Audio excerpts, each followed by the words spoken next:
नमस्कार विद्यार्थी मित्रांनो, ग्लोबल ऑनलाईन क्लासमध्ये तुम्हा सर्वांचं स्वागत आहे. UGC नेट सेट 2022 पेपर 2 विषय मराठी घटक 2 यामध्ये आपण वाङ्मय संस्कृतीचे आधुनिक घटक बघतोय. मागच्या लेक्चरमध्ये आपण काही घटक बघितले आणि आज आपण पुढचे काही घटक बघणार आहोत. त्यापूर्वी नव्याने प्रवेश घेणाऱ्या विद्यार्थ्यांसाठी विशेष सूचना की विषय मराठी यामध्ये 20 मॉक टेस्ट घेण्यात येणार आहे. संपूर्ण अभ्यासक्रमावरील नोट्स तुम्हाला मिळणार आहेत, व्हिडिओ लेक्चर्स मिळणार आहेत, PYQ PDF प्लस पेपर 1 म्हणजे मागील वर्षाचे पेपर सुद्धा सोडवून घेण्यात येणार आहे आणि सोबतच पेपर 1 हा अभ्यासक्रमाचा समावेश सुद्धा असणार आहे. सरावासाठी वस्तुनिष्ठ प्रश्न म्हणजे MCQ सुद्धा राहणार आहे. आणि नव्याने प्रवेश घेणाऱ्या विद्यार्थ्यांसाठी म्हणजे सुरुवातीला म्हणजे प्रथम जे 20 विद्यार्थी प्रवेश घेतील त्यांच्यासाठी 20% सूट देण्यात येणार आहे. प्रवेश फी फक्त 6,999 असणार आहे. त्यामध्ये पेपर 1 आणि पेपर 2 या दोन्ही अभ्यासक्रमाचा समावेश असणार आहे. हा संपूर्ण क्रॅश कोर्स तुम्हाला फक्त 6,999 मध्ये मिळत आहे. तर लवकरात लवकर हा क्लास जॉईन करा आणि आपल्या संधीचा फायदा घ्या. आणि जर तुम्हाला संपर्क साधायचा असेल तर 8179138413 या व्हॉट्सअपवर संपर्क करू शकता किंवा ग्लोबल ऑनलाईन ऍप हा ऍप डाउनलोड करून अधिक माहिती मिळवू शकता.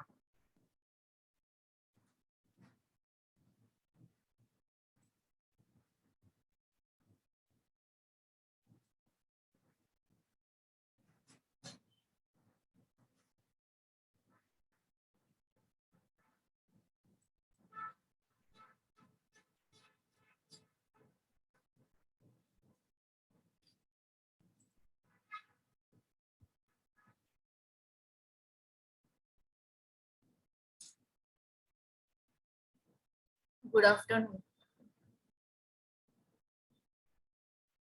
जॉईन झाली, 3च जॉईन झाले ना आता? ठीक आहे, बाकीचे होतील.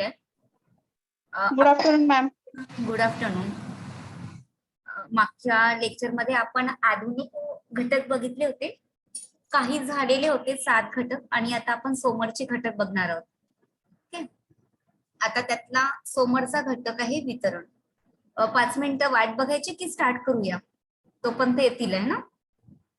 ठीक आहे, स्टार्ट करू. तोपर्यंत त्यांना ते लेक्चर मिळून जाईल.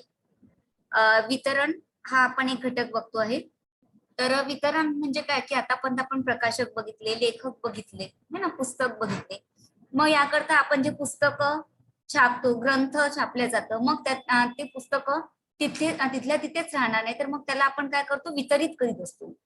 सगळीकडे ते जाणार नाही, तिथपर्यंत त्या पुस्तकातलं सार काय ते कोणाला कळणार नाही. म्हणून वितरण हा सुद्धा आधुनिक घटक, वाङ्मय संस्कृतीतला आधुनिक घटक महत्वाचा आहे. तर मध्ययुगीन कालखंडात वाङ्मयाच्या वितरणाची आणि ते श्रोत्यांपर्यंत पोहोचवण्याची एक पद्धती अस्तित्वात आली होती. जेव्हा आपण कुठले ग्रंथ वितरित करत असतो तेव्हा ते श्रोत्यांपर्यंत पोहोचत असतं, वाचकांपर्यंत पोहोचत असतं. त्याच प्रमाणे अर्वाचीन कालखंडात मुद्रण युगामध्ये प्रकाशकाच्या माध्यमातून, बाजारपेठी अर्थव्यवस्थेच्या माध्यमातून पुस्तकांची विक्री होऊन वितरणाची प्रक्रिया पूर्ण होते. तर वाङ्मयाचे स्वरूप मनोमय असले तरी ते शब्द किंवा भाषेसारख्या माध्यमातून व्यक्त होत असूनही आधुनिक युगात मुद्रण कलेची जोड मिळाल्याने त्याला भौतिक रूप प्राप्त झालेले आहे. आता यातलं हे थोडंसं वाक्य लक्षात ठेवायचं की अर्वाचीन कालखंडात मुद्रण युगामध्ये प्रकाशकाच्या माध्यमातून, बाजारपेठी अर्थव्यवस्थेच्या माध्यमातून पुस्तकांची विक्री होऊन वितरणाची प्रक्रिया पूर्ण होते. म्हणजे वितरणाची प्रक्रिया कशी पूर्ण होते की प्रकाशकाच्या माध्यमातून ती बाजारपेठात जाते आणि मग अर्थव्यवस्थेच्या माध्यमातून ती पुस्तकाची विक्री होऊन वितरणाची प्रक्रिया पूर्ण होते. तर ही प्रक्रिया लक्षात ठेवायची की वितरणाची प्रक्रिया कशी असते. कधी कधी असे पण छोटे छोटे प्रश्न विचारले जातात, तर त्यामुळे जे जे दिसतात आपल्याला त्या खाली अंडरलाईन करून टाकायचे. मुद्रणाच्या साह्याने एकाच ग्रंथाच्या 1000 प्रती काढता येणे शक्य झाले. त्यामुळे वाचकांना आपल्या आपल्या सोयींनी, आपल्या वेगाने वाचण्याची सुविधा निर्माण झाली. तसेच पुस्तकांच्या अधिक प्रती प्रकाशकांकडे माफक दरात मिळत असल्याने अर्वाचीन काळातील साहित्य व्यवहाराचा वस्तू विनिमयाशी आणि पर्यायाने बाजारपेठेशी संबंध निर्माण झाला. आणि पुस्तकांच्या अधिक प्रती काय होते, प्रकाशनांकडे माफक दरात मिळत असल्याने मग अर्वाचीन काळातील साहित्य व्यवहाराचा वस्तू विनिमयाशी आणि पर्यायाने बाजारपेठेशी संबंध निर्माण झाला. म्हणजे त्या एका वस्तूचा म्हणजे एका पुस्तकाचा दर ठरवला जातो आणि त्या दरात ती वस्तू विकल्या जाते, म्हणजे ती वितरित केल्या जाते. अशा प्रकारे हा वितरण आहे. त्यानंतर नंतर सर्जनशील वाङ्मयाचे वितरणही चांगल्या पद्धतीने होणे वाङ्मयीन संस्कृतीच्या दृष्टीने महत्वाचे असते. नवनिर्मित साहित्याचे वितरण चांगल्या पद्धतीने झाल्यास कलावंत साहित्यिकाला निर्मितीची प्रेरणा मिळते.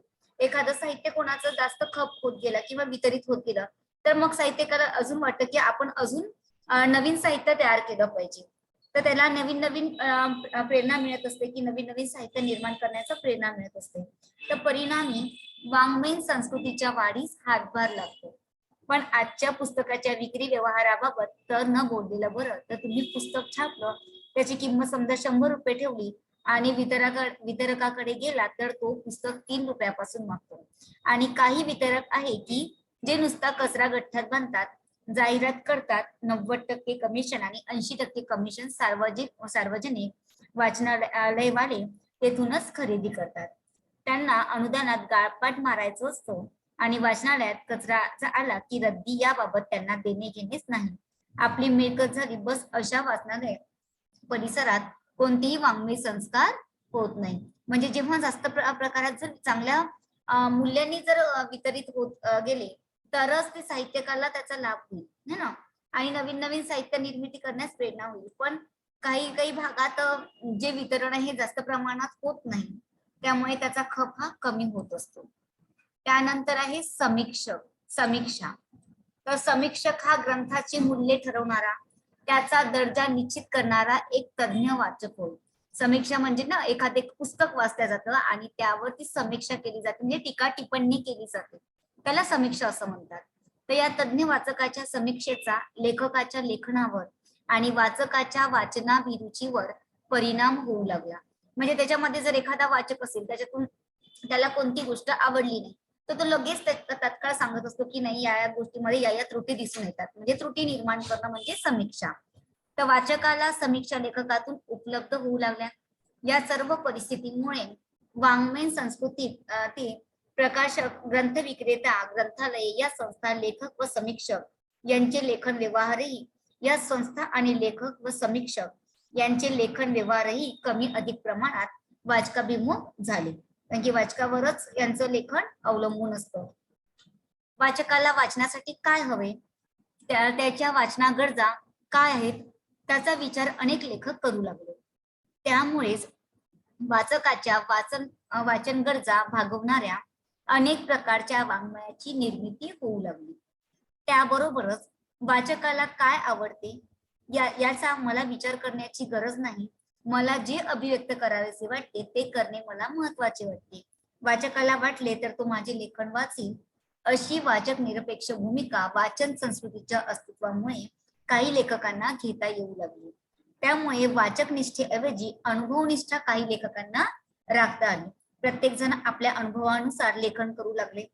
ही वाङ्मय अभ्यासकाची भूमिका जशी तो वठवू लागला, तसेच प्रकाशित होणाऱ्या ग्रंथाचे परीक्षण मूल्यमापन करून वाचकाला तो ग्रंथ वाचनायोग्य आहे की नाही, असल्यास तो वाचन योग्य का आहे सांगण्याची जबाबदारी तो सांभाळू लागला. अर्थात मुद्रण तंत्रामुळे आधुनिक काळात ग्रंथ समीक्षा व्यवहार सहजपणे शक्य झाला. आता त्याला छापील ग्रंथ सहजपणे उपलब्ध होत असल्यामुळे समीक्षकांच्या मतांची योग्यता त्याला ठरवता येऊ लागली. वाचकाला त्याच्या वाचनात ग्रंथ समीक्षा मार्गदर्शक ठरत असल्यामुळे ती वाचण्याची गरजही त्याला वाटू लागली. एखादा जेव्हा ग्रंथ आपण वाचू तेव्हा त्याच्यावर आपल्याला समीक्षा करता येईल आणि ते समीक्षा करण्यासाठी त्याला ग्रंथ वाचण्याची गरजही वाटू लागली. आणि त्याच्या वाचनात ग्रंथ समीक्षा मार्गदर्शक ठरतो असल्यामुळे ती वाचण्याची गरजही त्याला वाटू लागली. जाणकार वाचक वाङ्मय कृतीबरोबरच तिच्यावरची परीक्षणे, समीक्षा लेख असे समीक्षा साहित्यही वाचू लागला. त्यामुळे वाचन संस्कृतीत ग्रंथ समीक्षेला महत्व प्राप्त झाले. साहित्य समीक्षेच्या उपयुक्ततेसंबंधी बोलताना समीक्षा समाजाच्या अभिरुचीला वळण लावण्याचे कार्य करू शकते असे म्हटले जाते. समीक्षेचे हे कार्य पर्यायाने समीक्षाचेच कार्य आहे. एखाद्या भाषेतील समीक्षा समृद्ध असणे म्हणजे त्या भाषेतील वाङ्मय व्यवहाराचा विविधांगांनी वेध घेणारे चिकित्सक लेखन उपलब्ध असणे होय. समीक्षा करणे म्हणजे जेव्हा आपण एखादं वाचतो आणि चिकित्सक दृष्टीने आपण त्याचं वाचन करतो आणि मग ते लेखन करतो, तर ती समीक्षा म्हणजे कुठल्या प्रकारे चुकीचं आहे, कुठल्या प्रकारे बरोबर आहे. तर खरं तर समीक्षा म्हणजे ही टीका टिप्पणीच केलेली असते. म्हणजे जे काही ग्रंथ असेल त्यात काही चुका आहे याला समीक्षा असे म्हणतात. असे भरपूर समीक्षा ग्रंथ आहेत. आता आहे सोमरचा अभिरुची.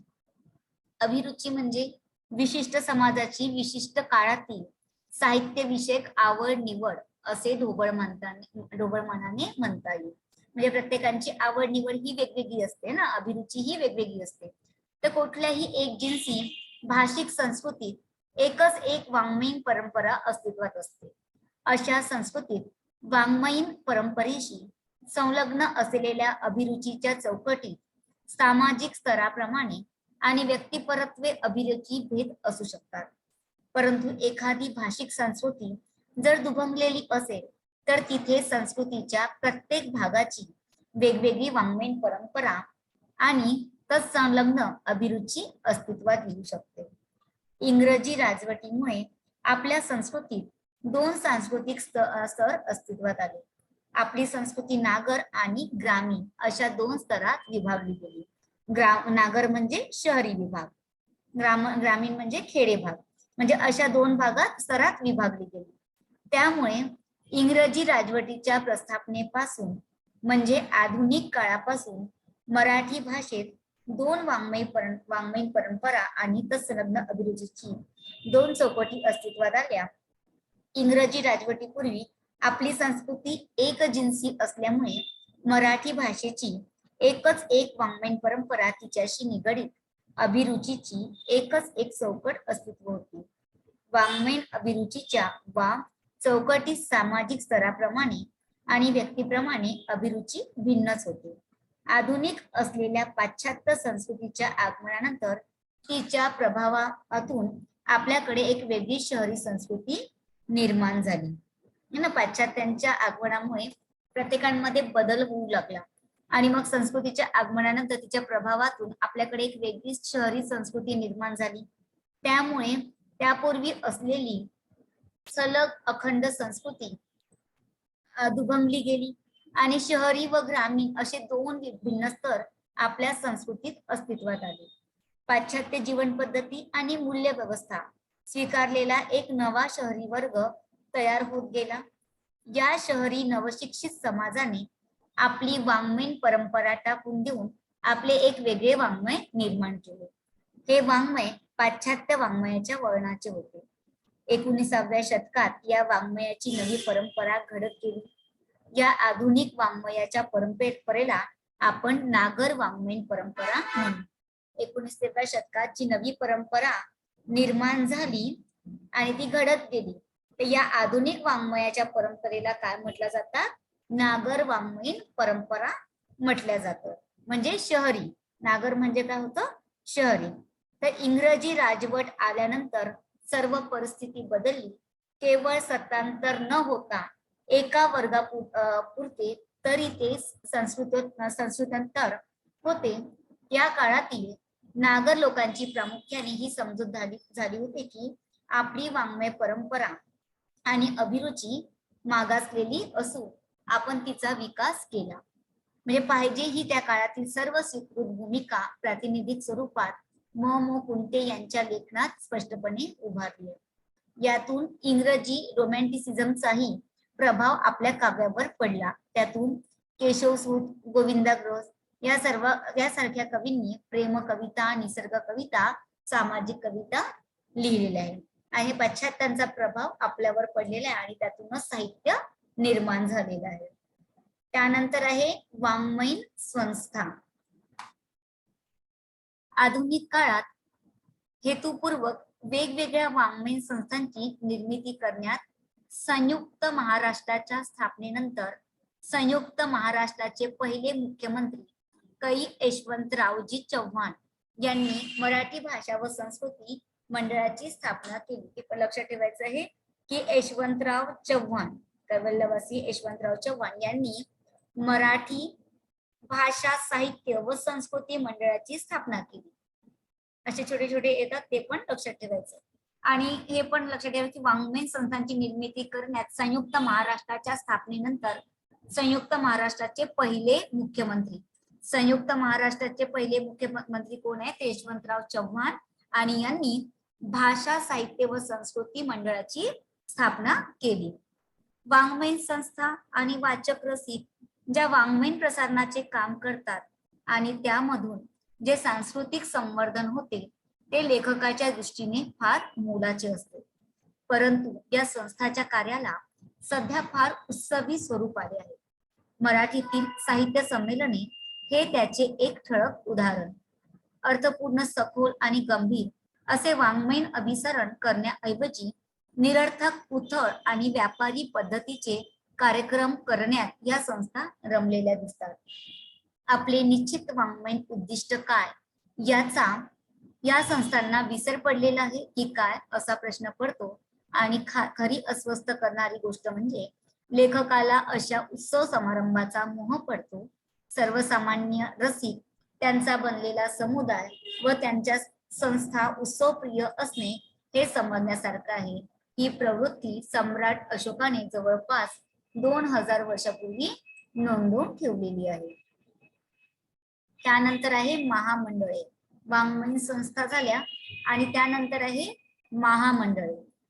तर सर्व मराठी भाषिक मुलूक एका राज्य छत्राखाली आणण्याचा विचार राजकीय क्षेत्रामध्ये गतिमान झाला होता.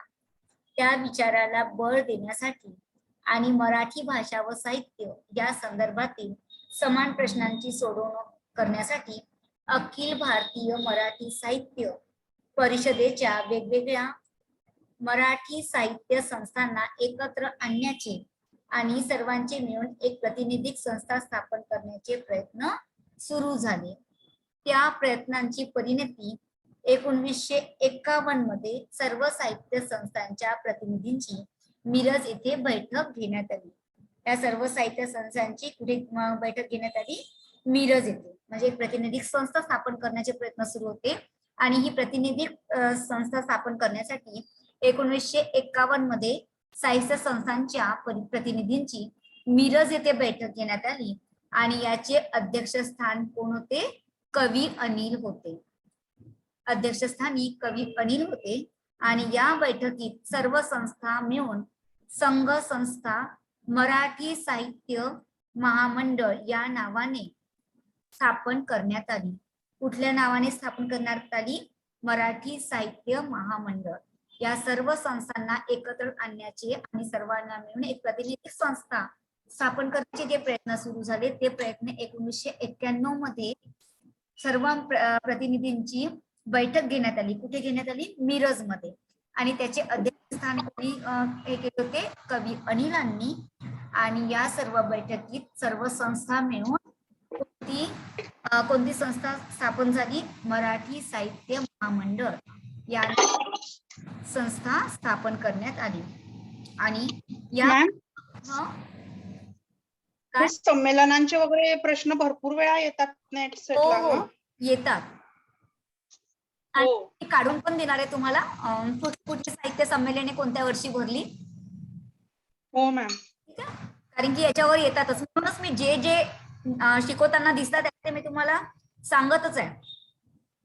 त्याच्याकडे आजपर्यंत जेवढ्या प्रश्नपत्रिका बघितल्या ना, प्रत्येक प्रश्नपत्रिकेमध्ये एक तरी प्रश्न याच्यावर संमेलनांवर आहेच मॅडम. हा, ती कुठे संमेलने भरली आहे ते याच्यात ते येतातच.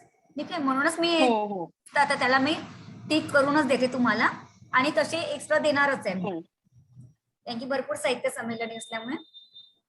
तर या महामंडळाने 1900 साली मराठी भाषेच्या लेखनाला एकसूत्रीपणा आणण्यासाठी मराठी शुद्ध लेखनाचे नियम केले. कोणत्या महामंडळाने मराठी शुद्ध लेखनाचे नियम केले? मराठी साहित्य महामंडळाने. ठीक आहे, हे या मंडळाचे पहिले भाषाविषयक काम होते. हे लक्षात ठेवायचं की मराठी साहित्य महामंडळाने लेखनाला एकसूत्रीपणा आणण्यासाठी आणि मराठी शुद्धलेखनाचे नियम त्यांनी सांगितलेले आहे. आणि हे या मंडळाचं पहिलं भाषाविषयक काम होतं. नंतर परंतु यशवंतराव चव्हाणांनी मराठी भाषा साहित्य आणि संस्कृतीच्या संवर्धनासाठी स्थापन केलेली ही साहित्य संस्कृती मंडळ, विश्वकोश निर्मिती, भाषा विकास संस्था यांची आजची कामगिरी मात्र समाधानकारक नाही. या सर्व संस्था प्रामुख्याने जत्रा भरवण्यात गुंतलेला असतो. म्हणजे सर्वात मोठे मुलाचं काम कुठल्या मंडळाने केलेलं आहे? मराठी साहित्य महामंडळाने. ठीक आहे.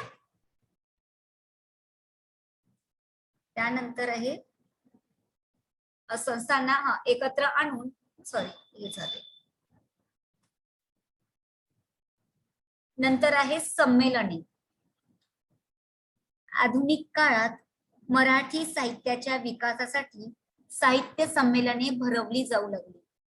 महामंडळाच्या स्थापनेपर्यंत मराठीची जी साहित्य संमेलने भरत होती ती पुण्याची महाराष्ट्र साहित्य परिषद भरवीत असे.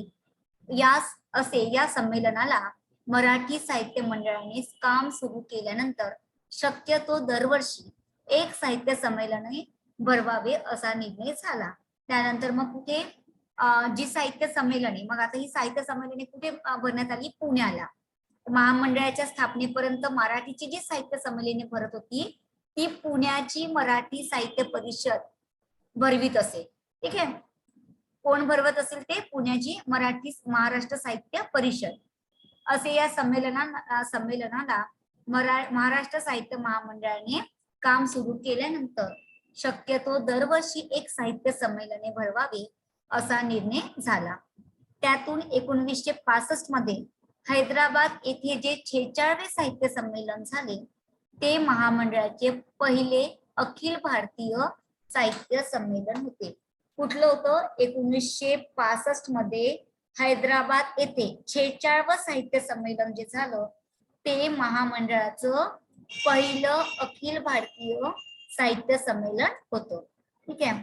त्यानंतर आहे नवोदित साहित्य संमेलनाशिवाय मराठी साहित्य महामंडळातर्फे राज्यात राज्यस्तरीय, जिल्हास्तरीय अशी 12 साहित्य संमेलने होतात. परंतु आज साहित्य व्यवहार संकुचित व्हायला लागलेला दिसतो. साहित्य संमेलने ही वाचकांची, रसिकांची संमेलने जरी मानली जात असली तरी त्यातल्या कोणालाच निर्णय प्रक्रियेत वाचकांना स्थान नसत.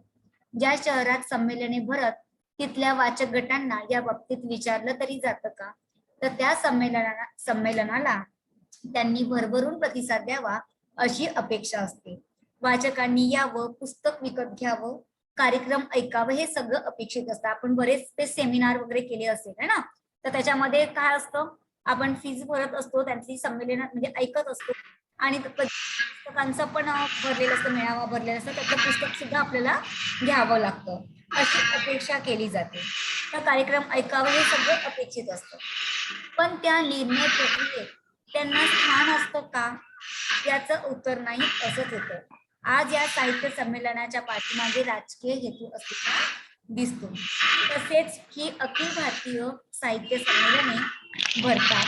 उदाहरणार्थ प्रादेशिक संमेलने, कुठला तरी आवाज येतोय होतो.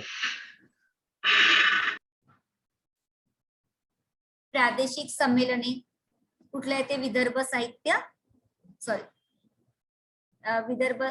साहित्य संमेलने, विशेषणात्मक साहित्य संमेलने, त्यामध्ये विद्रोही साहित्य संमेलने, सहसाहित्य संमेलने, समरसता साहित्य अशी वेगवेगळ्या संमेलने तर भरतातच. शिवाय जातवार, जिल्हावार, महानगर, उपनगराच्या नावावरूनही संमेलने भरतात. बरं, यातून वाचन संस्कृतीचे विकेंद्रीकरण होते आहे असेही नाही, उलट ती अधिकच संकुचित बनत असलेली दिसतात. ठीक आहे. अशा प्रकारे ही संमेलने आपल्याला भरलेली दिसतात. नंतर आहे त्यापुढचं पुरस्कार. आता शेवटचं आहे पुरस्कार. पुरस्कार मध्ये काय दिसत होतं की आतापर्यंत लेखक पुस्तक काढतात आहे ना, अनेक साहित्य, मग त्यांचा खप होतो आणि मग जे जितकं साहित्य लिहिलं जातं, जितके लेखक साहित्य लिहितात त्यांना नंतर पुरस्कार सुद्धा मिळतो है ना. तर मग त्या पुरस्कार सुद्धा हे आधुनिक वाङ्मयीन संस्कृतीचा आधुनिक घटक आहे. तर आधुनिक काळात वाङ्मयीन संस्कृतीचा विकास होण्यासाठी शासन संस्थेकडून वेगवेगळ्या संस्थांकडून साहित्य निर्मितीसाठी 29 पुरस्कार दिले जातात. किती पुरस्कार दिले जातात? 29. 29. तर यामध्ये एकूण भारतीय साहित्यासाठी दिला जाणारा ज्ञानपीठ पुरस्कार है ना, मिळालेला ज्ञानपीठ पुरस्कार, तर मराठी साहित्यासाठीचा साहित्य अकादमी पुरस्कार, जनस्थान पुरस्कार असे वेगवेगळे पुरस्कार शासन वेगवेगळ्या संस्थांमार्फत दिले जातात. आणि पुरस्कार सुद्धा विचारले जातात है ना, नेट सेटच्या सगळ्या पेपरमध्ये पुरस्कार सुद्धा विचारले जातात की कुठले पुरस्कार कुणाला मिळाले है ना, ज्ञानपीठ पुरस्कार कुणाला मिळाले, साहित्य अकादमी पुरस्कार कुणाला मिळाले, जनस्थान पुरस्कार कुणाला मिळालेले आहे. तर याचा पूर्ण तालिका तुम्हाला मी देऊन देईल. तर या पुरस्कार वाटपामध्येही आज काही तालपत्र राहिलेलं दिसत नाही. खऱ्या अर्थाने ज्ञानपीठ हा पुरस्कार सगळ्यात मोठा आणि पहिला दिला हो, जातो ना मॅम? सर्वात मोठा आहे. हा विवा शिरवाडकरांना मिळालेला होता. या पुरस्कार वाटपामध्येही आज काही तालतंत्र राहिलेलं दिसत नाही. खऱ्या अर्थाने साहित्य संस्कृतीसाठी आज जर शासनाने काही करायचे असेल, लोकांना जागृत व्हावे, शहाणे व्हावे असे वाटत असेल, तर वाचनालयांना अनुदान देण्यापेक्षा सरंजामी पद्धतीने पुरस्कारांची खिरापत वाटण्यापेक्षा काही पायाभूत गोष्टींकडे लक्ष द्यावे. कारण लेखकांना पुरस्कार देणे हे सरकारचे खरे काम नाही, तर मध्ययुगात राजे किंवा सरंजाम फक्त अशा गोष्टी करत सरकारला या बाबतीत काही करायचे असेल तर सरकारने कागदावरचा कर कमी करणे, पुस्तकांना जकात वा तत्सम कर लागू न करणे, शाळांना व ग्रंथालयांना पुस्तक खरेदीसाठी विशेष अनुदान देणे यासारख्या गोष्टी कराव्यात.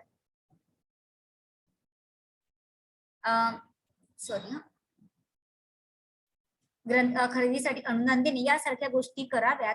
तसेच लेखकाला प्रसिद्धी, अधिकार, मान सन्मान, पुरस्कार या गोष्टीच्या हव्यासामुळे त्याच्यातील आकांक्षा वाढत गेली आहे. तसंच अहंकार सुद्धा किंवा आत्मनिष्ठा व वाढता दंभ आणि अहंकार सुद्धा वाढीला लागलेला आपल्याला दिसून येतो. त्याच्यानंतर आहे शाळा, महाविद्यालये आणि विद्यापीठे. तर आधुनिक काळात शिक्षणाचा प्रसार अगदी खेड्यापाड्यापर्यंत झाला. त्यासाठी जागोजागी शाळा, महाविद्यालये, विद्यापीठाची स्थापना झाली. यातून बाहेर पडलेला नवशिक्षित तरुण वर्गाच्या वाचनात इंग्रजी साहित्य आले आणि त्यामुळे आपल्याकडेच अशा प्रकारचे साहित्य निर्माण व्हावे अशी उर्मी त्यांच्यामध्ये निर्माण झाली. काहींनी तर जाणीवपूर्वक इंग्रजी साहित्याच्या धर्तीवर एका विषयावर काव्य लिहिले, काही नवीन रचनाबंध आपल्या साहित्यात आणले. परंतु असे असले तरी आजच्या काळात मराठी भाषा व संस्कृतीच्या संवर्धनासाठी, प्रसार आणि प्रचारासाठी शाळा, महाविद्यालये यातील अभ्यासक्रम अपुरे पडत असल्याचे चित्र समोर येताना दिसतात. आपण बघतो की बरेच तरी शाळा महाविद्यालयासाठी जेव्हा प्रचार प्रसारासाठी भरपूर अभ्यासक्रम हा अपुरा पडत आहे ना. तर आज इंग्रजी माध्यमाच्या शाळांमध्ये आपली मुले शिकवण्याचे लोण सर्वत्र पसरलेले आहे. त्यामुळे त्यांची झळ मराठी वाचन संस्कृतीला पोहोचताना दिसते. आज आपण बघतो की प्रत्येक जण आपल्या मुलांना इंग्रजी शाळेमध्ये टाकतात ना, प्रत्येक मुलांना इंग्रजी मीडियम देतात. तेव्हा हा मराठी आपली मराठी भाषा जी आहे ती कुठेतरी मागे पडलेली दिसून येते. तर आज इंग्रजी जगाची ज्ञान भाषा असल्यामुळे सर्वत्र तिचाच प्रसार होत आहे. पण आपण आपलीही भाषा ज्ञान भाषा करू शकतो, तिच्यातही तेवढे सामर्थ्य निर्माण करण्याची जबाबदारी आपली आहे, हे आपण विसरत चाललोय. तर मराठी भाषा आज राजकारणाचा विषय झालेला आहे. तर मुंबई विद्यापीठाच्या इतिहासापासूनच मराठी भाषेत राजकारण सुरू झालेलं आहे. तिथे त्यावेळी 1863 साली मराठी अभ्यासक्रमातून बाद झाली. मराठीला पर्याय म्हणून संस्कृत शिकायचं असेल तर शिका, मराठी शिकायचं असेल तर इंग्रजीतून मराठी शिकायची परंपरा झाली. तर मध्ययुगीन कालखंडात संस्कृत ही ज्ञानभाषा विशिष्ट वर्गापुरती मर्यादित होती. अशा वेळी सामान्य जनतेपर्यंत ज्ञान पोहोचावे यासाठी ज्ञानेश्वरादी संतांनी जाणीवपूर्वक प्रयत्न केले है ना, की सगळ्यांना संस्कृत येत नाही. तेव्हा ज्ञानेश्वरांनी ज्ञानेश्वरी ही मराठीमध्ये लिहिली. तेव्हा वाङ्मय चळवळ निर्माण केली आणि पुढे जाऊन आधुनिक काळात आपण इंग्रजीची प्रस्थापना आपल्या ज्ञान भाषेच्या जागी करत आहोत, पण एकदा गुलामगिरीकडे सरकत आहोत. अशा वेळी शाळा, महाविद्यालये, विद्यापीठे यांची भूमिका महत्वाची आहे. 1975 साली पहिल्यांदा मुंबईमध्ये मराठी भाषा अन्याय निर्मूलन समिती निर्माण झाली. आता हे पण लक्षात ठेवायचं आहे की 1975 मध्ये मुंबईमध्ये कुठली समिती निर्माण झाली? मराठी भाषा अन्याय निर्मूलन ही समिती निर्माण झाली. ठीक आहे. तर यावेळी मराठी प्राध्यापकांच्या नोकऱ्यांवर गदा येण्याचे चिन्ह दिसत असल्याचे प्राध्यापक मंडळीच्या पुढाकारे परिषद भरवली गेली. यामध्ये पु ल देशपांडे, बी वा शिरवाडकर, पु भा भावे अशा सगळ्या मान्यवरांचा समावेश होता. अशा प्रकारे त्यांनी पुढाकार घेतला की मराठीला पुढे आणण्यासाठी. आता काही प्रश्न आहेत, हे समजले आहेत ना? आणि यातले जे काही आहेत छोटे छोटे प्रश्न ते मी तुम्हाला उद्या देईल. जितके आहे परिषदे भरवलेली आहे, शाळा संमेलने ही की नाही, सगळे याच्यावर येतात. पुरस्कार कुणाकुणाला कुठले पुरस्कार मिळालेले आहेत, संमेलने कुठे भरली. मॅडम हा हा, आणि संमेलनाचे अध्यक्ष पण सांगाल हो हो, कुठले ते असले ना? सगळं मी देते कारण तुम्हाला. बऱ्याच प्रश्नपत्रिकेमध्ये हा, संमेलनाचे अध्यक्ष आणि पण विचारलेले असतात. या टॉपिक वर विचारतात. हा जो पूर्ण प्रकार आहे ना, या सगळ्या टॉपिक वर प्रश्न विचारतातच. दोन प्रश्न येतातच हो ना. प्रत्येक वर्षाला. आणि हे जितके शाळा महाविद्यालय म्हणा, संमेलनावर येतो, पुरस्कारावर येतो, संस्थेवर येतात. तर ठीक आहे, याच्यातले मी तुम्हाला काढून दिले. ठीक आहे. यातलं बघा, तुम्हाला उत्तर किती शोधता येतात. वाङ्मय हा प्रकारचा आहे. सामाजिक आहे, सांस्कृतिक आहे, की धार्मिक आहे, की राजकीय आहे? सांस्कृतिक. सांस्कृतिक. तर वाङ्मय हा कुठला आहे? सांस्कृतिक. ठीक आहे. काल मराठी समाजाचा पाश्चात्य संस्कृतीशी संबंध आलाय.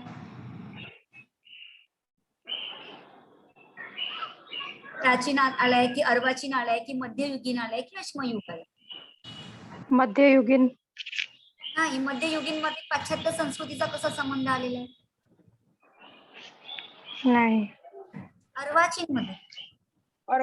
अर्वाचीन मध्ये पाश्चात्य संस्कृतीशी संबंध जेव्हा आला तेव्हा आपण इंग्रजीतून मराठीमध्ये अनुकरण करू लागलो, है ना, साहित्य लिहू लागलो. हा कोणता कालखंड आहे? अर्वाचीन. कोणते अर्वाचीन म्हणजे मॅडम? प्राचीन आणि अर्वाचीन. प्राचीन म्हणजे आधीचा कालखंड, अर्वाचीन म्हणजे नवीन, स्वातंत्र्योत्तर. स्वातंत्र्यपूर्व म्हणजे प्राचीन, आधीचा. स्वातंत्र्योत्तर म्हणजे अर्वाचीन. Okay ma'am. हा. कोणते तंत्र अस्तित्वात आल्यावर आपल्या वाङ्मय समितीने श्रवण युगातून वाचन युगात प्रवेश केला? मुद्रण तंत्र. कथन तंत्र, कीर्तन तंत्र, की निवेदन तंत्र? मुद्रण तंत्र. मुद्रण तंत्र. ठीक आहे. आधुनिक काळात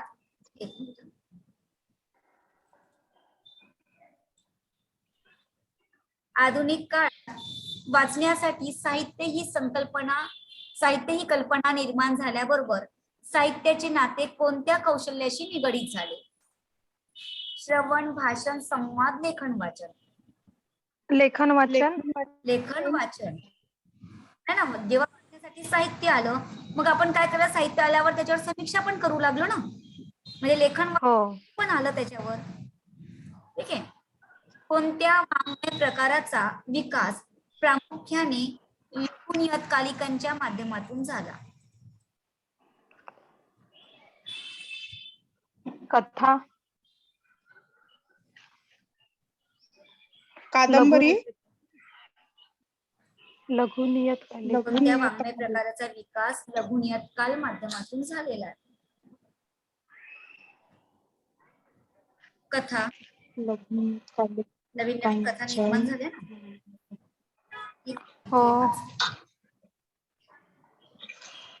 लघु नियतकालिक म्हणजे काय मॅम? आपले नियतकालिक म्हणजे स्मरणिका सारखे असतात ना, पेपर. साप्ताहिक, पाक्षिक असतं. अच्छा. त्याच्यामधून ज्या कथा दैनिक नाही ना? हो. आधुनिक संस्कृतीसमोर कोणत्या वाङ्मयाचा आदर्श होता? इंग्रजी, मराठी, चीनी, संस्कृत? इंग्रजी. इंग्रजी. कुठल्या? इंग्रजी वाङ्मयाचा आदर्श होता. नंतर अर्वाचीन मराठी वाङ्मय संस्कृतीची निर्मिती कोणत्या अभिरुचीतून झाली होती?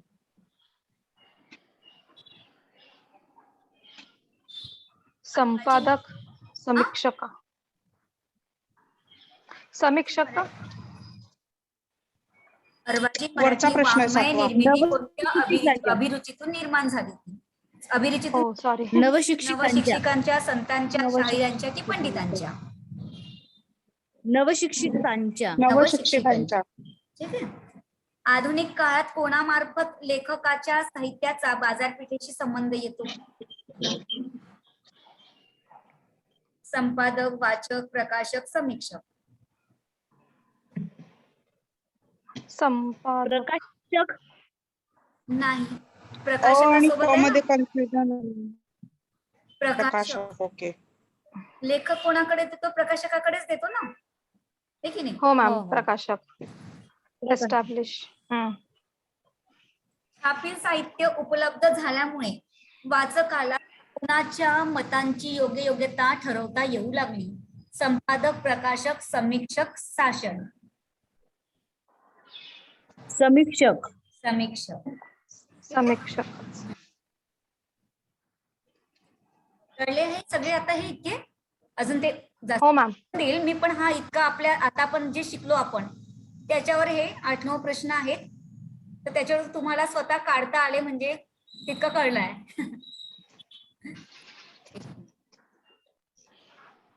इतकं कळलंय ना तुम्हाला नेमकं काय आहे? तर म्हणजे पुढे आले प्रश्न हो वगैरे हो मॅम. सोडवता आले पाहिजे. ठीक आहे. आणि जे, हो मॅडम. आहे पुरस्कार आहे ते मी लिहून सांगणार आहे तुम्हाला. लिहून देईल नाही, पाठवते, शेअर करून टाकते मी. आणि त्यातल्यात पुरस्कार कोणते झालेले आहेत, पुरस्कार कोणाला प्राप्त झालेले आहेत, त्याचे वर्ष, कुठले कुठले झालेले आहेत, संमेलने कुठली भरवल्या गेलेली आहेत. ठीक आहे. महामंडळे वगैरे त्यांचं पण आहे. तर हे सगळे आहे, तर ते सगळं मी पाठवून देईल तुम्हाला PDF मध्ये. ठीक आहे. हो चालेल मॅम. आता आपल्याला अभिरुची बघायचं आहे. त्यातला सोमवारचा एक भाग आहे, तर तो बघायचा आहे आपल्याला. तो आपण घेऊया उद्या. हो, उद्या 5:30 लाच. ठीक आहे. उद्या तसं सगळ्यांना सुट्टी असते. ओके. ठीक आहे. कळलं ना आता हा भाग? आधुनिक घटक आणि पारंपरिक घटक. हो छान. हो हो मॅम, छान कळला. जर काही प्रॉब्लेम असेल तर मग पुन्हा काही प्रश्न मी घेऊन गेले. आणि आता उद्या याच्यातलाच दुसरा भाग आहे तो आपण. आणि तुमच्या सिलेबस मध्ये बघत राहायचं की आपला कोणता टॉपिक राहिलेला आहे काय. घेतलेलेच आहे मी सगळे आपल्या घटक 2 मधला. आता सोमवारचा भाग राहिलेला आपला अभिरुची वगैरे, तो आपण उद्या घेऊन घेऊ. ठीक आहे. चला मग बाय. मॅम, हा, आपल्या सिलेबस मध्ये अशा विशिष्ट कादंबऱ्या काही दिलेल्या नाहीयेत का, की ऑल आहे ना खाली कादंबऱ्या? सर्वात 10वा युनिट आहे. अच्छा अच्छा. युनिट मध्ये तुम्हाला कादंबरी, कथा सर्वच दिलेलं आहे. कुठल्या कुठल्या अभ्यास आहे. म्हणजे कादंबऱ्यांची युनिट. नावं आहेत का त्या? हा? नावं आहेत कादंबऱ्यांची हो तिथे? हो, कादंबरी आहे, कथा आहे, नाटक आहे. 10व्या युनिट मध्ये. अच्छा अच्छा. म्हणजे ते लायब्ररी मधून काढायला हा म्हणून हा, विचारलं. तो 10वा युनिट आहे तो. आणि एक्स्ट्रा पण कोणते करायचे मी ते सांगते तुम्हाला. पण ते 10व्या जे हो पहिले मॅम. आहे ते पहिले पटापट करून घ्यायचं. आणि मग हो. ते पण करायचं, कारण की अपडेट घेणं गरजेचं आहे. नवीन नवीन जे काही साहित्य आहे ते हो हो. अभ्यासाला आहे, तर ते मॅम, राहायचं आहे. हा, आपली एक्झाम, ही एक्झाम साधारण ऑगस्ट मध्ये असेल ना? तसं तर जून मध्ये असते, पण आता हे असल्यामुळे आता निघालेला ना, तुम्हाला 20 तारखेपर्यंत फॉर्म भरायचा आहे. 20 मे पर्यंत नेटचा निघालेला आहे ऑगस्ट का? मध्ये जाईल. ऑगस्ट सप्टेंबरला जाईल ही एक्झाम. अच्छा, नेटचा आलाय, अजून सेटचा आलेलं नाहीये नाही, वाटतं. सेटचा आलेला नाहीये, नेटचा आलेला आहे. नेटचा पहिला पेपर हिंदी असतो आणि दुसरा तर आपल्याच विषयावर असतो, जो आहे आपण मराठी, तर मराठीच विषयामध्ये. ठीक आहे. अभ्यास करा. आपला सिलेबस होईल ना मॅम तोपर्यंत, हो, हो, एक्झाम आरामात पर्यंत पूर्ण? होतं. अच्छा. होऊन जाईल.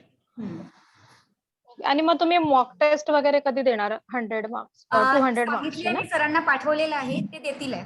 पाठवलेलं आहे मी सरांना हो पहिल्या घटकावर. चालेल चालेल. हो हो ठीक हो आहे. चला okay ma'am okay bye. Thank you bye bye. Bye ma'am.